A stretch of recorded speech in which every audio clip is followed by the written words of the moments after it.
عندما يكون الحديث هو الشعب العماني تحتار من أين تبدأ لعظمة هذا الشعب في أخلاقه، في تعامله الراقي، في قيمه النبيلة، في كلماته الجميلة.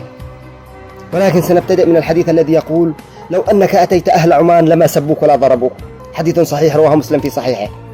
يروى أن الرسول صلى الله عليه وسلم صلوا عليه بعث نفر من أصحابه إلى قوم من العرب فسبوه وضربوه، ولما عاد إلى الرسول صلى الله عليه وسلم قال له: لو أنك أتيت أهل عمان لما سبوك ولا ضربوك.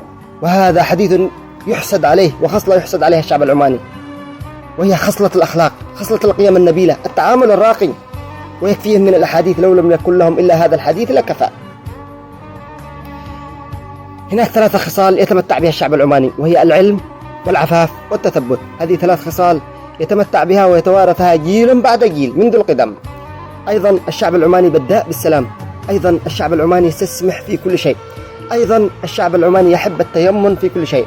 أيضا هناك خصلة لا توجد في العرب كافة وفي الخليجيين خاصة، وهي أن أغلب الشعب العماني لا يطلق على العامل بالعامل، ولكن يطلق عليه بالموظف احتراما لهذه الشخصية وهذا المغترب، وهذه خصلة لا توجد في الكثير.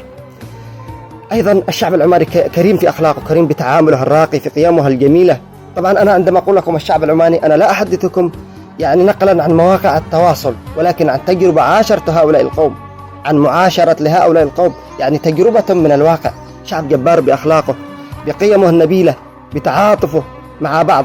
والله أنا انبهرت بهذا الشعب العماني. طبعا أنا لي قرابة 2 عام في هذا الشعب، والله والذي نفسي بيده ما قد رأيت ناس تضاربوا ولا قد رأيت ناس اشتبكوا بالأيدي. شعب مسالم، شعب خلوق، وهذه خصلة يحسد عليها الشعب العماني ويجب علينا أن نقول فيها.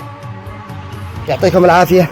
طبعا هذه وجهة نظري عن الشعب العماني، الذي لديه وجهة نظر أو فكرة يطرحها بالتعليقات.